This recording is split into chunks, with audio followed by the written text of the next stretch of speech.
Hello everyone, तो चलिए शुरू करते हैं हम लोग काइनेमेटिक्स का अपना नेक्स्ट लेक्चर। ठीक है, पिछले लेक्चर में हम लोगों ने पढ़ा था किसके बारे में, पॉइंट ऑब्जेक्ट क्या होता है, डिस्टेंस, डिस्प्लेसमेंट और इसके अलावा रेस्ट एंड मोशन के बारे में भी देखा था हमने। ठीक है, आज के इस लेक्चर में हम लोग पढ़ने वाले हैं स्पीड के बारे में, वेलोसिटी के बारे में और एक्सेलरेशन के बारे में। ठीक है, तो आज के लेक्चर में बेसिकली हम लोग जो बात करने वाले हैं वो बात करेंगे कि rate of change of a quantity की बात करेंगे। जैसे स्पीड भी क्या होता है कि rate of change of distance travelled, velocity क्या होगा तो rate of change of displacement, और अगर बात करें एक्सेलरेशन की तो वो क्या होता है कि rate of change of velocity. ठीक है, तो पूरे लेक्चर में हम लोग बात किसकी करने वाले हैं कि किसी क्वांटिटी के चेंज होने का रेट कैसे कैलकुलेट करेंगे और ये क्या शो करता है। ठीक है, तो पहले यही चीज़ हम लोग समझ लेते हैं कि किसी क्वांटिटी के चेंज होने का रेट हमें कैसे निकालना है और हमें ये क्या क्या इंफॉर्मेशन देता है। ठीक है, तो पहले हम लोग किसके बारे में बात करेंगे कि rate of change of a quantity, rate of change of a quantity. ठीक है, ये समझ आ गया, पूरा लेक्चर काफ़ी इजीली समझ आ जाएगा। ठीक है, तो अब एक बात देखो, सबसे पहला पॉइंट जो हमें ध्यान रखना है कि जब भी अगर हम एक क्वांटिटी के रेट ऑफ चेंज की बात करेंगे तो हमेशा किसी एक दूसरी क्वांटिटी के रेस्पेक्ट में निकालेंगे। ठीक है, जैसे हो सकता है कि डिस्टेंस के चेंज होने का rate with respect to time. ठीक है, या फिर जैसे मान लो किसी पर्सन के हाइट के चेंज होने की बात कर रहे हैं। ठीक है, तो वो किसके रेस्पेक्ट में है, वो भी किसके रेस्पेक्ट में हम लोग टाइम के साथ बात करेंगे। या जैसे मान लो अगर सपोज किसी पर्सन की सैलरी के रेट चेंज होने का रेट अगर निकाले तो वो भी हो सकता है टाइम के साथ निकाले कि हाँ यार 2 लाख रुपए पर ईयर इंक्रीज हो रहा है या 4 लाख रुपए पर ईयर इंक्रीज हो रहा है। ठीक है, या फिर जैसे मान लो एक बलून लिया हमने, इसमें इसका रेडियस आर है, जैसे जैसे एयर फिलअप करते जा रहे हैं इसका रेडियस क्या होता जाएगा, इंक्रीज होता जाएगा। ठीक है, इसका रेडियस बढ़ता जाएगा। अब हम लोग ये निकाल सकते हैं कि इसके वॉल्यूम के चेंज होने का रेट विथ रेस्पेक्ट टू किसके, रेडियस के। तो पहली बात तो हमें ये ध्यान रखनी है कि जब भी किसी क्वांटिटी के चेंज होने का रेट अगर हम लोग कैलकुलेट करेंगे तो हमेशा किसी एक दूसरी क्वांटिटी के रेस्पेक्ट में बात करेंगे। ठीक है, जनरली जो हमारा काइनेमेटिक्स में आएगा वो किसके रेस्पेक्ट में हम लोग बात करेंगे, टाइम के रेस्पेक्ट में। किसके रेस्पेक्ट में, विथ रेस्पेक्ट टू टाइम। जैसे डिस्टेंस का या वेलोसिटी का चेंज होने का रेट किसके साथ, टाइम के साथ। बाकी वैसे कैलकुलेट हम लोग किसी के साथ भी कर सकते हैं। हो सकता है कि वेलोसिटी के चेंज होने का रेट किसके साथ, डिस्प्लेसमेंट के साथ।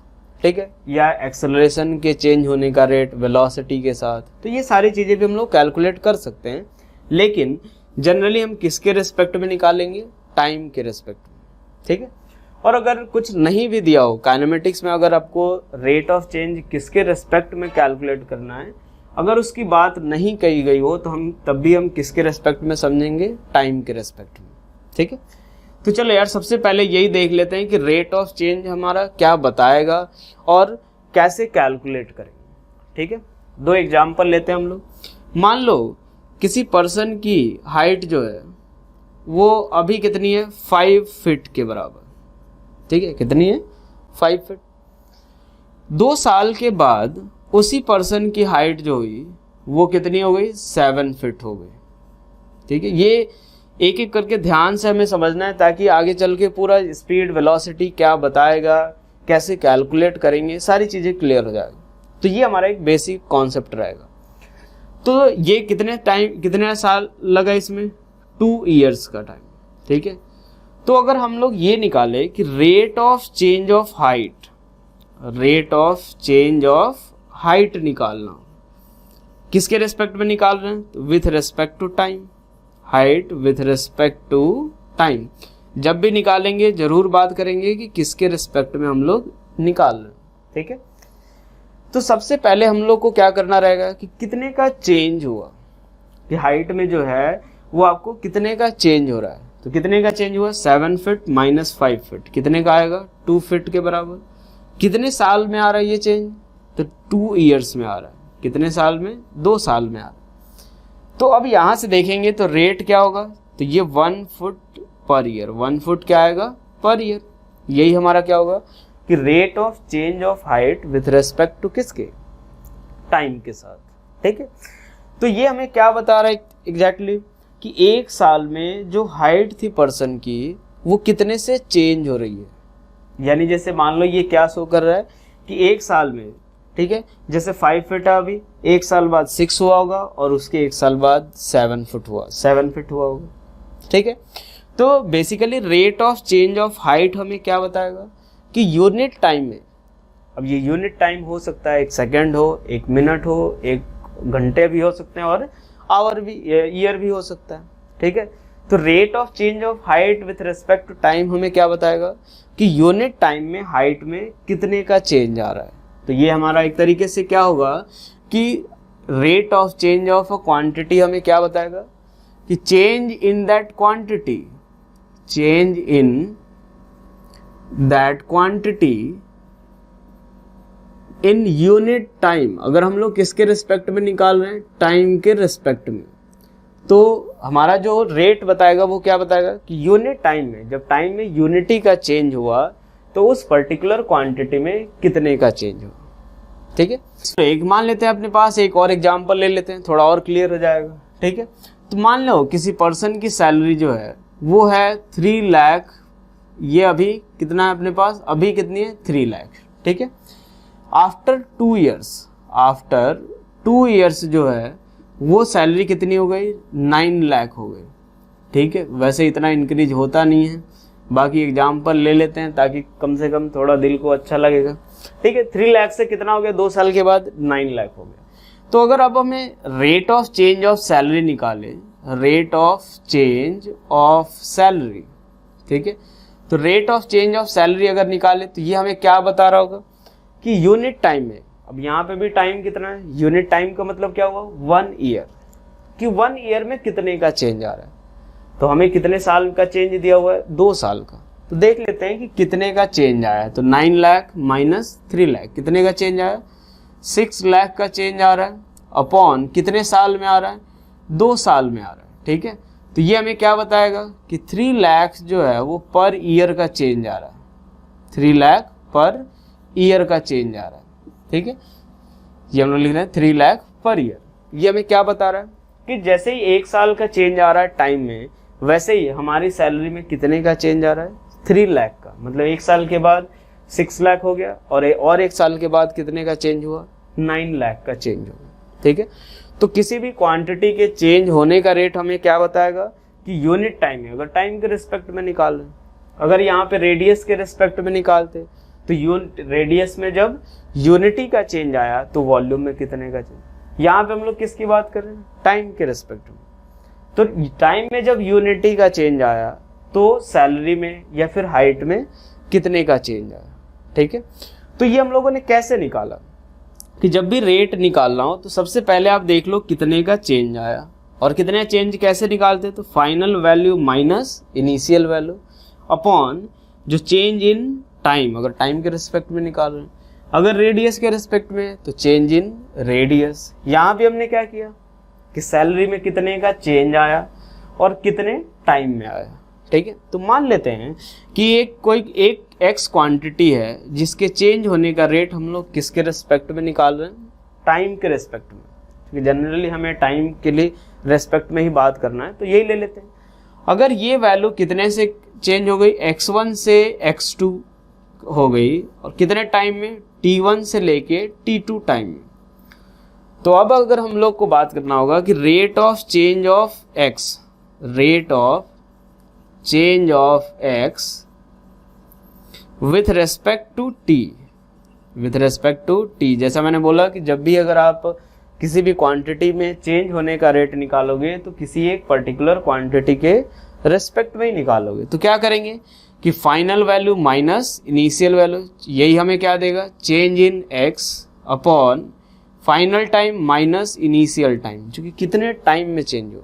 यहाँ पे हमें इंटरवल दिया हुआ था, यहाँ भी इंटरवल दिया हुआ था, यहाँ पे हमें वो टाइम दिया हुआ है, ठीक है। तो कितना इंटरवल हुआ, t2 माइनस t1। यानी इसको क्या लिख सकते हैं, तो किसी भी क्वांटिटी में जो चेंज होता है उसको हम लोग डेल्टा ऑफ दैट क्वांटिटी लिखते हैं। तो x में कितने का चेंज जो आया उसको क्या लिखेंगे, डेल्टा x, और इसको क्या लिखेंगे, डेल्टा टी। ये हमें क्या बताएगा कि चेंज इन टाइम।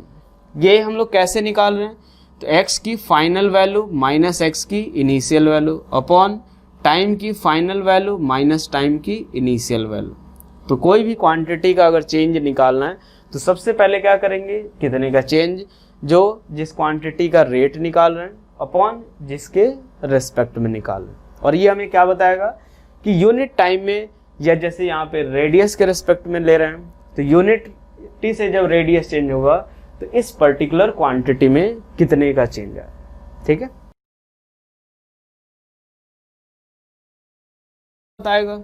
स्पीड हमें बताता है कि rate of change of distance travel. ठीक है, कि पार्टिकल जो है किसके रेस्पेक्ट में, टाइम के रेस्पेक्ट में, कि पार्टिकल एक तरीके से क्या होगा कि यूनिट टाइम में कितना डिस्टेंस ट्रैवल कर रहा है। स्पीड हमारा क्या होता है, रेट ऑफ चेंज ऑफ, ठीक है, रेट ऑफ चेंज ऑफ, या रेट ऑफ डिस्टेंस ट्रैवल लिख लेते हैं, रेट ऑफ डिस्टेंस ट्रैवल्ड। ठीक है, और ये क्या हो जाएगा एक तरीके से कि distance travelled in unit time.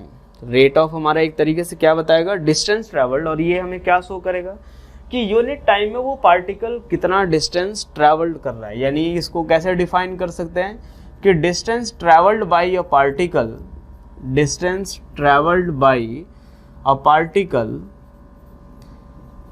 In unit time, कि यूनिट टाइम में वो पार्टिकल कितना डिस्टेंस ट्रैवल कर रहा है। ठीक है, तो चलो यार एक बार मैथमेटिकली कैसे डिफाइन करते हैं वो देख लेते हैं। ये हमारा एक्स एक्सिस हो गया, ये हमारा वाई एक्सिस हो गया। ठीक है, मान लो पार्टिकल इनिशियली यहाँ पे है पॉइंट ए पे, और उसका पोजीशन वेक्टर क्या है, आर इनिशियल वेक्टर, क्या है, आर इनिशियल। थोड़ी देर बाद वो पार्टिकल यहाँ पे बी पॉइंट पे पहुँचा।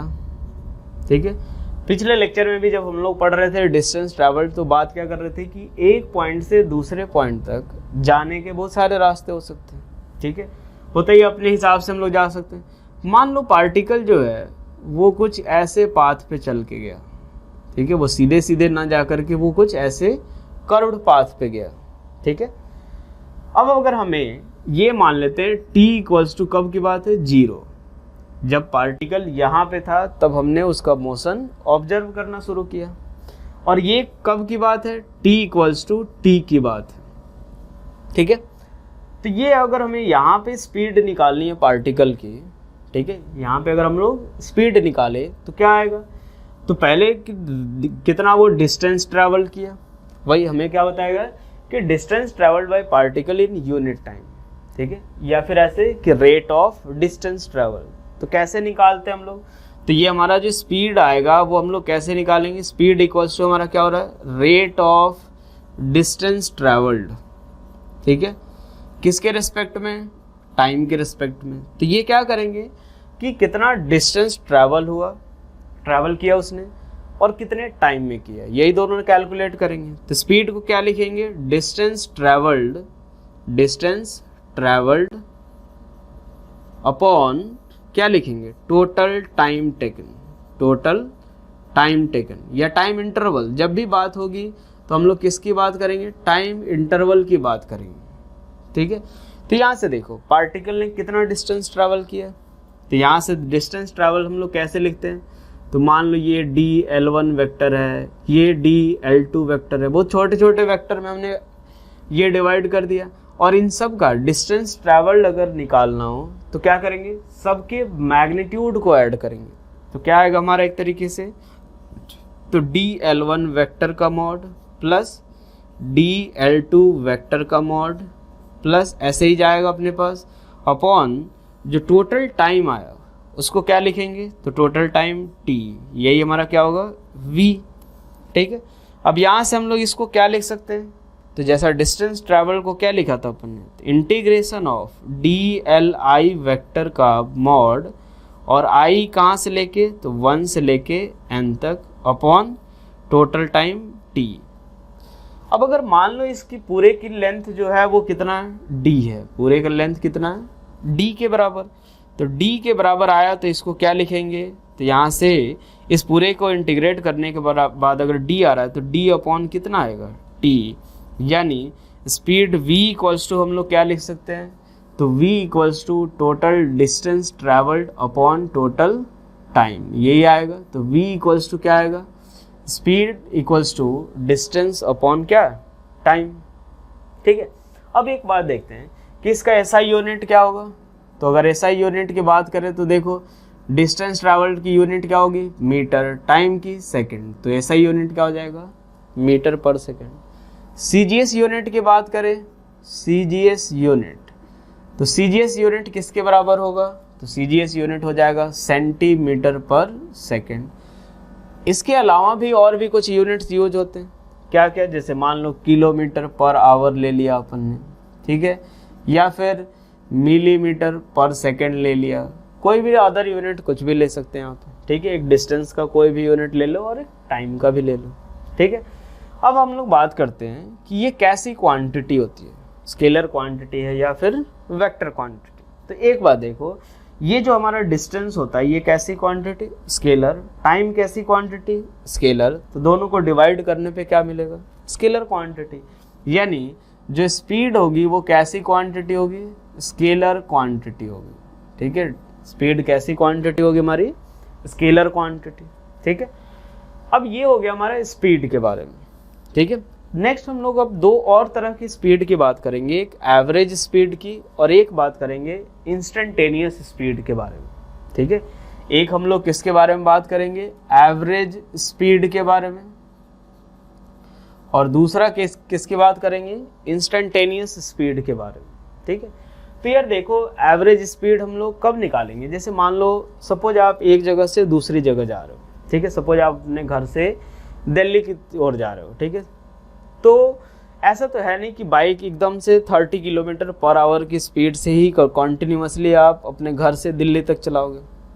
उसमें क्या होता है कि होगा ऐसा कि कभी आपकी स्पीड 20 किलोमीटर पर आवर होगी, कहीं पे अगर खाली जगह है तो 100 किलोमीटर पर आवर भी होगी, ठीक है। कहीं पे अगर ज़्यादा और ट्रैफिक हो गया तो सपोज हो सकता है कि 10 किलोमीटर पर आवर से भी जाओगे। तो मान लो अगर आप अपने घर से, ठीक है, अपने घर से, ये आपका घर है, यहाँ से अगर सपोज दिल्ली जो है वो आप ऐसे ही एक एक करके कभी कुछ अलग स्पीड से, कभी अलग स्पीड से, कभी अलग स्पीड से, ठीक है, अगर ये जा रहे हो और कितने घंटे में जा रहे हो, तो मान लो 5 आवर में, कितने घंटे में जा रहे हो, 5 घंटे में। यहाँ पे मान लो आपकी स्पीड 20 किलोमीटर पर आवर, कभी 60, कभी 100, कुछ ऐसी स्पीड। ये कितनी देर में आप पहुँचे, 5 घंटे में।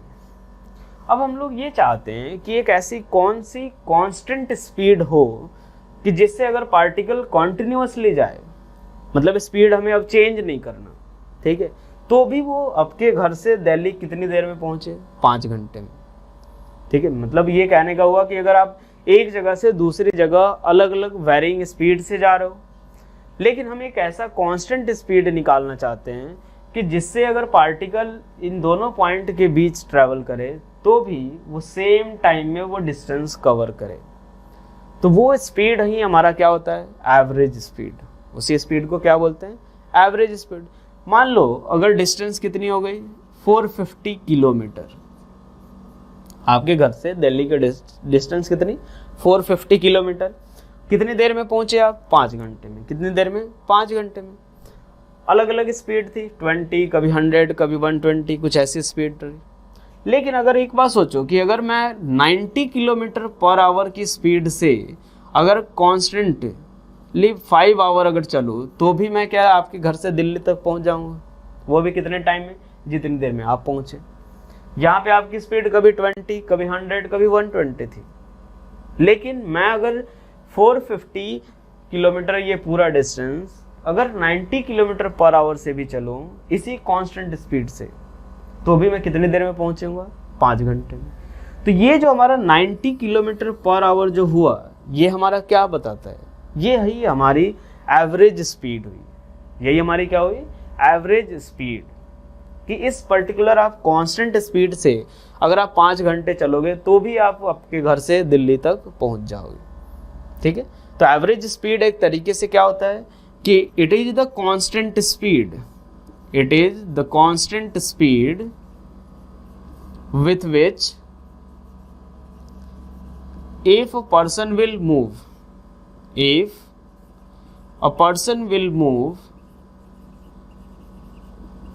then it will also cover same distance in same time as covered with variable speed। जो आप वेरिएबल स्पीड से जब जा रहे हो उस केस में जितना डिस्टेंस जितने टाइम में ट्रैवल कर रहे हो उतना ही डिस्टेंस वो ट्रैवल करेगा, ठीक है। It is the constant speed हो जाएगा, ठीक है। उसी टाइम में वो सेम स्पीड से वो अगर जाए तो उसी टाइम में वो पहुंचेगा, ठीक है। तो ये कैसे डिफाइन करेंगे वो देख लेते हैं। जैसे मान लिया हम लोग एक पार्टिकल जो है, ठीक है, ये एक्स एक्सिस हो गया, ये वाई एक्सिस।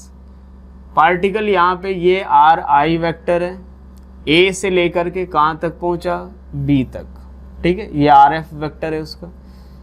कितने टाइम में, t इक्वल्स टू 0 से चला, वो t equals to t time में पहुंचा।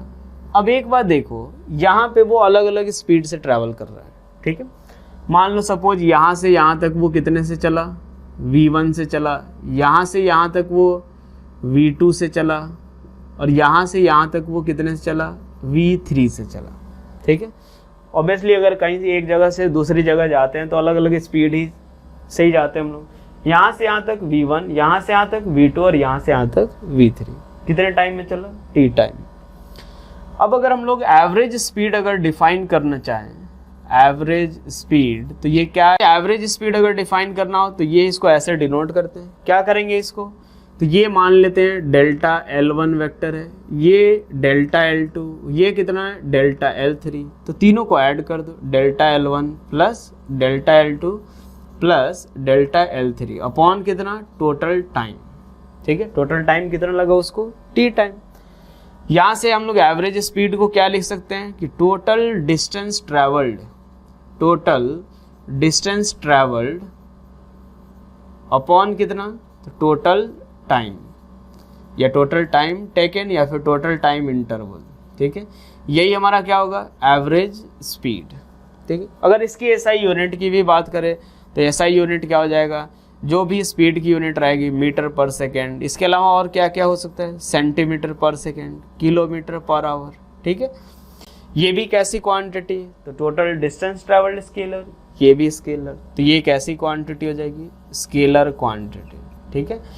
अब ये हमें क्या बताएगा कि किस कांस्टेंट स्पीड से ए से बी तक जाएं, ठीक है, ताकि वो हम भी कितने टाइम में पहुंचे, टी टाइम में, ठीक है। तो जब भी अगर अलग अलग स्पीड से अलग अलग डिस्टेंस ट्रैवल किए हों, ठीक है, और उस समय अगर हमें कांस्टेंट स्पीड चाहिए तो हम किसकी बात करेंगे, एवरेज स्पीड की। चलो नेक्स्ट अब हम लोग देखते हैं इंस्टेंटेनियस स्पीड की बात करेंगे, ठीक है। इंस्टेंटेनियस स्पीड क्या होगा, जैसे मान लो अगर आप सपोज बाइक पे जा रहे हो, ठीक है, बाइक पे जा रहे हो, सडनली आपने अपने स्पीडोमीटर पे देखा, ठीक है, स्पीडोमीटर पे देखा आप वो कुछ रीडिंग शो कर रहा है कितनी, 120 किलोमीटर पर आवर। जब भी आप बाइक से जाओ, स्कूटी से जाओ या कार से जाओ, तो हर एक में क्या होता है कि स्पीडोमीटर लगा होता है। स्पीडोमीटर पे जैसे ही आपने देखा सडनली, ठीक है, वो शो कर रहा है 120 किलोमीटर पर आवर। वो 120 किलोमीटर पर आवर क्या हुआ कि उस पर्टिकुलर इंस्टेंट जिस समय आपने देखा उस स्पीडोमीटर को, उस समय बाइक की स्पीड या स्कूटी की स्पीड है। तो ये हमारा 120 किलोमीटर पर आवर जो हुआ वो हमारा क्या हुआ, इंस्टेंटेनियस स्पीड। वही हमारा क्या हुआ, इंस्टेंटेनियस स्पीड हुआ कि हाँ यार एक पर्टिकुलर टाइम पे जो भी आपकी स्पीड हुई वो आपका क्या हो जाएगा, इंस्टेंटेनियस स्पीड। सपोज आपने थोड़ी देर बाद देखा वो कितना शो कर रहा है, 60 किलोमीटर पर आवर, तो उस इंस्टेंट पे आप कितनी रफ्तार से जा रहे हो, 60 किलोमीटर पर आवर से। तो वो 60 किलोमीटर पर आवर जो हुआ वो क्या हुआ, उस पर्टिकुलर टाइम का स्पीड। तो उसी को हम लोग क्या बोलेंगे, इंस्टेंटेनियस स्पीड। यानी इंस्टेंटेनियस स्पीड क्या बताएगा कि speed of an object, speed of an object at any particular instant, at any particular instant, किसी भी पर्टिकुलर इंस्टेंट पे जो आपकी स्पीड होगी वही हमारा क्या हो जाएगा, इंस्टेंटेनियस स्पीड। ठीक है, इसके बारे में हम लोग जब इंस्टेंटेनियस वेलोसिटी में पढ़ेंगे तो उस समय थोड़ा और डिटेल में आएंगे। ठीक है, किसी भी टाइम पे अगर आप मूविंग ऑब्जेक्ट है, जिस रफ्तार से वो चल रहा है वही स्पीड क्या होगी उस पर्टिकुलर ऑब्जेक्ट की, इंस्टेंटेनियस स्पीड। ठीक है, चलो अब नेक्स्ट हम लोग देखते हैं वेलोसिटी के बारे में। ठीक है, नेक्स्ट हम लोग किसके बारे में देखते हैं, वेलोसिटी क्या होता है। जैसे देखो यहाँ पे हम लोग स्पीड में किसकी बात कर रहे थे कि रेट ऑफ डिस्टेंस ट्रैवल्ड। ठीक है, कि किस रेट से एक पार्टिकल जो है वो डिस्टेंस ट्रैवल कर रहा है। तो जो वेलोसिटी आएगी वो हमारा क्या होगा, ये हमें बताता है कि rate of change of displacement, rate of change of displacement, कि जो पार्टिकल है उसका डिस्प्लेसमेंट किस रेट से चेंज हो रहा है। यानी एक तरीके से ये क्या बताएगा कि यूनिट टाइम में पार्टिकल जो है वो कितना डिस्प्लेस हो रहा है। ठीक है, तो मान लेते हैं कि एक पार्टिकल है, ठीक है, ये एक्स एक्सिस ले लिया, ये Y axis, initially point A पे है, इनिशियली पॉइंट ए पे है, इसका पोजीशन वेक्टर आर आई है। अब इसमें अब पोजीशन वेक्टर का काम आएगा। ठीक है, क्योंकि हम लोग बात किसकी करेंगे, चेंज इन पोजीशन वेक्टर की। ये आर एफ हो गया। t इक्वल्स टू 0 पे पार्टिकल यहाँ पे है, t इक्वल्स टू t पे पार्टिकल यहाँ पे। ठीक है, सपोज पार्टिकल कुछ ऐसे ही कर्व्ड पाथ पे मूव करके गया। ठीक है, अगर अब हम लोग डिस्प्लेसमेंट निकालें तो डिस्प्लेसमेंट हमें पता है कि कैसे निकालते हैं, कि इनिशियल पॉइंट और फाइनल पॉइंट को ज्वाइन करना है। ठीक है, तो यही हमारा क्या होगा, इनिशियल और फाइनल को ज्वाइन करेंगे। इसी को हम लोग किससे डिनोट करते हैं, डेल्टा आर वेक्टर से। याद होगा सभी को, डिस्प्लेसमेंट में मैंने बताया था कि ये एक तरीके से बहुत सारे छोटे छोटे डिस्प्लेसमेंट का वेक्टर सम होगा। ठीक है, जो कि ये dl1 वेक्टर लिया था, ये dl2 वेक्टर लिया था, इन सब को ऐड करने पे हमें क्या आया था, डेल्टा आर वेक्टर आया था। ठीक है, डेल्टा आर को हमने क्या लिखा था, डेल्टा आर वेक्टर को dl1 vector plus dl2 vector plus dl3 vector plus ऐसे ही आएगा। ठीक है, इसको इंटीग्रेशन के फॉर्म में क्या लिखा था कि integration of dli vector i equals to कहाँ से, 1 से लेके n तक। ठीक है, अब हमें एक चीज़ देखो, अगर वेलोसिटी डिफाइन करना है तो वेलोसिटी हमारा क्या है कि rate of change of displacement. Velocity equals to v vector equals to क्या आएगा, rate of change of displacement. और कैसे निकालेंगे, तो डिस्प्लेसमेंट कितना हुआ और कितने टाइम में हुआ। तो यहाँ से देख लेते हैं डिस्प्लेसमेंट कितना, तो डेल्टा आर वेक्टर अपॉन क्या आएगा, डेल्टा टी। यही हमारा क्या होगा, वेलोसिटी ऑफ पार्टिकल। ठीक है, इसको चाहे तो कैसे लिख सकते हैं, तो v vector equals to integration of dli vector i equals to 1 से n अपॉन कितना, delta T vector, delta T, यही आएगा। अब इसके बारे में अगर बात करें तो ये कैसी क्वांटिटी होगी, तो यहाँ से देखो ये कैसी क्वांटिटी, वेक्टर, ये स्केलर। एक वेक्टर को एक स्केलर से डिवाइड करो, क्या मिलेगा हमें, वेक्टर क्वांटिटी। क्या मिलेगा हमें, वेक्टर क्वांटिटी होता है। अगर एसआई यूनिट की बात करें तो एसआई यूनिट क्या आएगा, मीटर पर सेकेंड। ठीक है, सीजीएस यूनिट की बात करें तो सीजीएस यूनिट क्या आएगा, सेंटीमीटर पर सेकेंड। ठीक है, इसके अलावा और भी कुछ अलग यूनिट यूज होते हैं, किलोमीटर पर आवर, मिलीमीटर पर सेकेंड। ठीक है, यही सब यूनिट भी यूज हो सकते हैं। यूनिट स्पीड और वेलोसिटी दोनों का क्या आएगा, सेम। ठीक है, ये हमारे पास आ गया वेलोसिटी वेक्टर। ठीक है, अब हम लोग बात करते हैं किसकी, एवरेज वेलोसिटी की। हम लोग किसकी बात करने वाले हैं, एवरेज वेलोसिटी की। अब एक बात देखो, जैसे हम लोग बात कर रहे थे वहाँ पे कि एवरेज स्पीड की बात कब करेंगे, जब एक पार्टिकल एक जगह से दूसरी जगह अलग अलग स्पीड से डिस्टेंस ट्रैवल कर रहा हो और हम एक कांस्टेंट स्पीड निकालना चाहते हो जिससे कि वो सेम डिस्टेंस ट्रैवल करे सेम टाइम। ठीक है, यहाँ पे हम लोग क्या बात करेंगे कि पार्टिकल का डिस्प्लेसमेंट सेम होना चाहिए। ये मान लो y एक्सिस है, ये x एक्सिस है, कि हम लोग ये निकालना चाहते हैं कि एक ऐसी कौन सी कांस्टेंट वेलोसिटी हो। यहाँ पे ध्यान रखना, कांस्टेंट वेलोसिटी का मतलब होता है कि मैग्नीट्यूड भी सेम हो और डायरेक्शन भी सेम।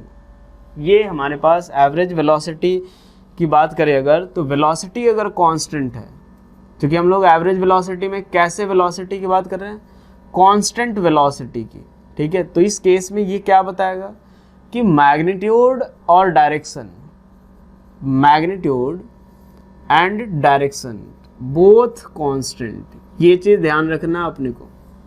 अगर मैं बोलूँ कि एक पार्टिकल अभी इधर की तरफ 10 मीटर पर सेकंड से जा रहा है और थोड़ी देर बाद इधर की तरफ 10 मीटर पर सेकंड से गया, क्या वेलोसिटी कांस्टेंट या स्पीड कांस्टेंट? अगर मैं बोलूँ कि यहाँ पे इस केस में क्या स्पीड कांस्टेंट या फिर वेलोसिटी कांस्टेंट या फिर दोनों, ठीक है, या फिर बोथ, तो यहाँ से क्या होगा, अभी भी 10 से जा रहा है, बाद में भी 10 से, तो स्पीड तो कांस्टेंट है क्योंकि इसके पास कोई डायरेक्शन नहीं होता है, लेकिन डायरेक्शन चेंज हो रहा है, इसलिए यहाँ पे क्या होगा, वेलोसिटी कांस्टेंट नहीं माना जाएगा। तो एक बात ध्यान रखना कि अगर एक पार्टिकल कांस्टेंट स्पीड से भी जा रहा हो लेकिन डायरेक्शन ऑफ वेलोसिटी हमेशा चेंज हो रहा है, यानी वो उसमें वेलोसिटी कांस्टेंट नहीं है। अगर कोई पार्टिकल कांस्टेंट वेलोसिटी से जाने का मतलब क्या हुआ कि मैग्नीट्यूड और डायरेक्शन दोनों क्या होने चाहिए, सेम, ठीक है। तो मान लो कि एक पार्टिकल इनिशियली पॉइंट ए पे है, ठीक है, थोड़ी देर बाद वो कहाँ पे पहुँच गया, बी पॉइंट पे, ठीक है, ये कुछ इस तरीके का है, यहाँ से गया। अब एक बात सोचो कि ये आर आई इसका पोजीशन वेक्टर है और आर एफ इसका पोजीशन वेक्टर है, ठीक है। अब हम ये निकालना चाहते हैं कि किस कांस्टेंट वेलोसिटी से क्या होना चाहिए, कि किस कांस्टेंट वेलोसिटी से पार्टिकल ए से बी तक मूव करे ताकि वो सेम टाइम में किधर जाए, सेम टाइम में सेम डिस्प्लेसमेंट कवर करे। यानी उसका डिस्प्लेसमेंट किधर होना चाहिए, तो डिस्प्लेसमेंट यही होना चाहिए। अगर ये t इक्वल्स टू 0 की बात है, ये t इक्वल्स टू t की बात है, यानी पार्टिकल को एक सिंगल डायरेक्शन में जाना है, हमें ध्यान रखना, पार्टिकल को एक सिंगल डायरेक्शन में जाना है और a से b तक कितने टाइम में पहुंचना है, t टाइम में। उस समय एक बार ध्यान रखो, पार्टिकल ऐसे नहीं इधर की तरफ जाएगा इधर की तरफ जाएगा तो डायरेक्शन चेंज होगा। अब हम लोग स्पीड नहीं निकालने की बात कर रहे हैं, अब हम क्या चाहते हैं कि एक ऐसी कांस्टेंट वेलोसिटी कि अब हमारा डायरेक्शन भी सेम होना चाहिए, ठीक है।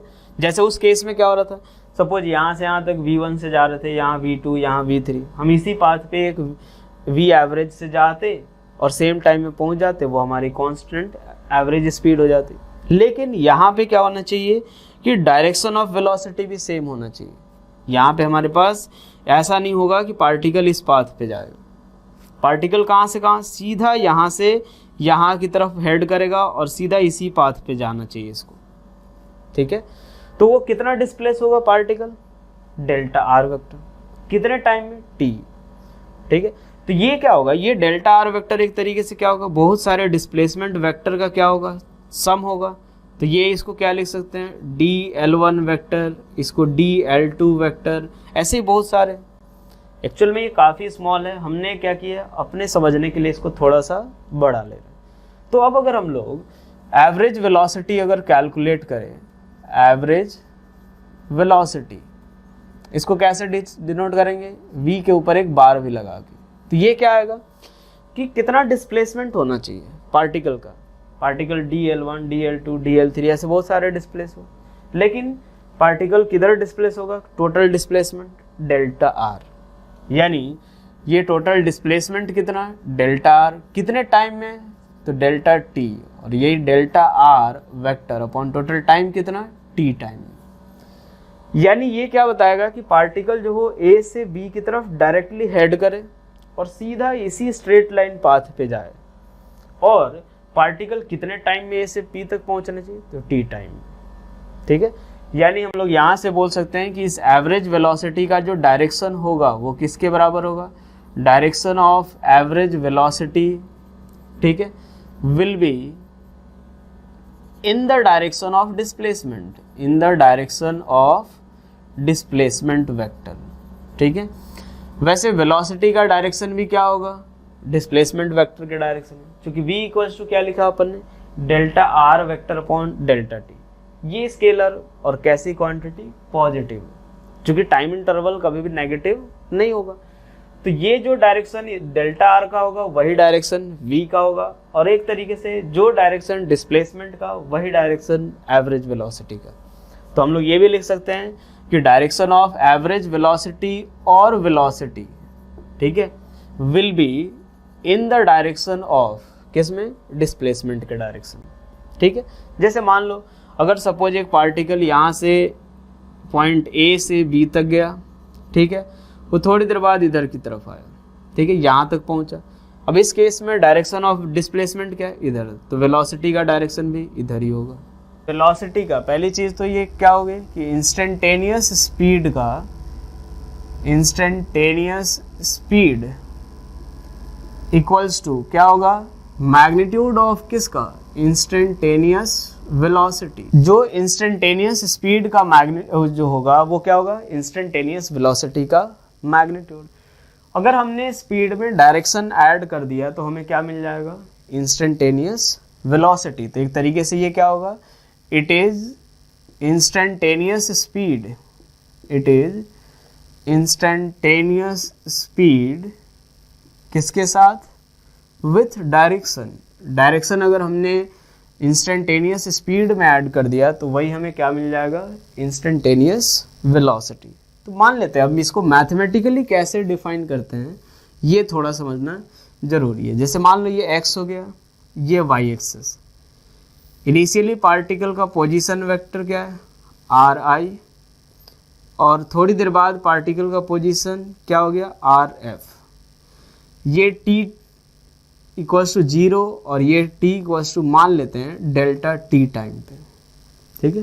पार्टिकल कुछ ऐसे पाथ पे जा रहा है, ये हमारा क्या हो गया, डेल्टा r वेक्टर, ठीक है।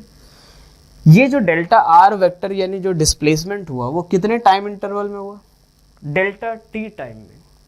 अब एक बात सोचो, यहाँ पे अगर हम लोग वेलोसिटी v वेक्टर लिखे तो कैसे लिखेंगे, तो delta r vector upon delta t vector, यही लिखते हैं। लेकिन जब हम लोग इंस्टेंटेनियस वेलोसिटी की बात कर रहे हैं तो वो क्या है कि किसी पर्टिकुलर इंस्टेंट की बात हो रही है, कि सडनली आप जा रहे हो कहीं पे और स्पीडोमीटर पे सडनली बस आपने देखा, बस हो गया। वो टाइम इंटरवल क्या होगा, ये टाइम इंटरवल वेरी स्मॉल होगा। एक तरह से ये टाइम इंटरवल क्या होगा, काफ़ी ज़्यादा स्मॉल होगा। सडनली आपने देखा, स्पीडोमीटर है, देखा आपने पास, बस हो गया। तो ये जो टाइम इंटरवल हो जाता है जब हम लोग बात किसकी करें, इंस्टेंटेनियस वेलोसिटी, तो ये टाइम इंटरवल क्या होता है, काफ़ी स्मॉल हो जाता है, ठीक है। और अगर उस केस में हम लोग उसको कैसे लिखते हैं, तो limit delta T tending to 0, यानी एक तरीके से जो टाइम इंटरवल है वो 0 की तरफ टेंड कर रहा है। तो उस केस में delta R vector upon delta T. अब यहाँ पे चूंकि टाइम इंटरवल क्या है, काफ़ी स्मॉल, तो ये जो वेलोसिटी होगी ये हमारी कैसी वेलोसिटी होगी, तो इंस्टेंटेनियस वेलोसिटी, ठीक है। अभी तक हमारे पास एक significant value of time interval आता था, लेकिन अब क्या रहेगा कि टाइम इंटरवल काफ़ी स्मॉल हो जाएगा, तो उसको कुछ इस तरह से लिखते हैं। और सभी को पता है कि डिफरेंशिएशन में हम लोग इस पूरे एक्सप्रेशन को क्या लिखते हैं, तो D of R vector upon D T, यही लिखते हैं डिफरेंशिएशन का यूज करके, कि limit delta T tending to 0, तो delta R vector upon delta T, ये क्या आएगा हमारा, D R by D T. और यही क्या बताएगा हमें कि इंस्टेंटेनियस वेलोसिटी। और ये D R by D T सभी को पता है ये क्या होता है, टैन थीटा। डिफरेंशिएशन में पढ़ाया जा चुका है आपको टैन थीटा। और एक तरीके से हम इसको क्या बोल सकते हैं, तो slope of displacement time curve, slope of displacement time curve, ठीक है। चाहे तो अगर आपको यानी जब भी अगर डिस्प्लेसमेंट टाइम का ग्राफ दिया हुआ है तो उसका स्लोप निकालो, वही हमें क्या देगा, उस पर्टिकुलर टाइम की इंस्टेंटेनियस वेलोसिटी। जैसे मान लो सपोज ये एक डिस्प्लेसमेंट टाइम का कर्व है, अगर हमें ये निकालना है, सपोज ये y एक्सिस पे डिस्प्लेसमेंट लिया हमने, x एक्सिस पे टाइम, ये डिस्प्लेसमेंट और ये क्या हो गया, टाइम। अगर हम लोग किसी भी पर्टिकुलर टाइम पे अगर वेलोसिटी निकालना चाहते हैं, सपोज इस t1 टाइम पे, तो हम क्या करेंगे, सीधा एक स्लोप निकालेंगे। स्लोप किसका, तो टेंजेंट का। ये हमारा टेंजेंट ड्रॉ किया, इसका जो भी स्लोप होगा यही हमारा क्या होगा, इंस्टेंटेनियस वेलोसिटी। यानी tan थीटा 1 जो होगा वो हमारा क्या होगा कि इंस्टेंटेनियस वेलोसिटी कब, at t equals to t1, जिस भी टाइम पे निकालना है। जैसे मान लो सपोज अगर इस पॉइंट पे निकालना हो तो ये क्या शो करेगा, यहाँ से देख लिया हमने, ये क्या हो गया θ2, तो यहाँ पे tan थीटा 2 इक्वल्स टू क्या हो गया, तो ये कब, किस टाइम की बात है, t2 टाइम की। तो instantaneous velocity at t equals to t2। यहाँ से देख सकते हैं ये कैसी वैल्यू, पॉजिटिव, यानी वेलोसिटी यहाँ पे क्या है, पॉजिटिव, यहाँ पे क्या है, नेगेटिव, तो वेलोसिटी का डायरेक्शन नेगेटिव है। ठीक है, तो यहाँ से हम लोग चाहे तो इंस्टेंटेनियस वेलोसिटी कैलकुलेट कर। चलो एक छोटा सा क्वेश्चन देख लेते हैं हम लोग। ठीक है, कि मान लो किसी पार्टिकल का पोजीशन वेक्टर जो है वो किसी पर्टिकुलर टाइम पे कैसे दिया जा रहा है। ठीक है, एक एग्जांपल है, तो 3t² i cap plus 4t² j cap, यही दे रखा है। अब हमें ये निकालना है कि उस पार्टिकल की वेलोसिटी निकालनी है at t equals to 1 second. ठीक है, तो देख लेते हैं कि इंस्टेंटेनियस वेलोसिटी कैसे निकालते हैं। चूंकि हम लोग किसकी बात कर रहे हैं कि t इक्वल्स टू 1 सेकेंड पे वेलोसिटी की बात कर रहे हैं, तो v इक्वल्स टू क्या आएगा, v vector equals to dr vector upon dt। अब इसको डिफरेंशिएट कर लेते हैं, तो d ऑफ किसका, तो 3dt² by dt i cap plus 4dt² by dt j cap. यहाँ से t² का डिफरेंशिएशन 2t, तो 6t i cap plus 2t, तो 8t j कैप। ठीक है, यहाँ से अगर देखें तो at t equals to 1 second, कब, t इक्वल्स टू 1 सेकेंड जो आएगा वो 6 i cap plus 8 j cap. Magnitude चाहिए तो क्या होगा हमारे पास, तो स्क्वायर रूट ऑफ 36 प्लस 64, ये सब वेक्टर है, इसीलिए में बोला जाता है कि वेक्टर जो है वो काफ़ी इंपॉर्टेंट है। यहाँ से ये कितना आ जाएगा, 10 मीटर पर सेकेंड। तो अगर इस तरीके का क्वेश्चन आए कि आपको इंस्टेंटेनियस वेलोसिटी निकालना हो तो यहाँ से निकाल सकते हैं। ठीक है।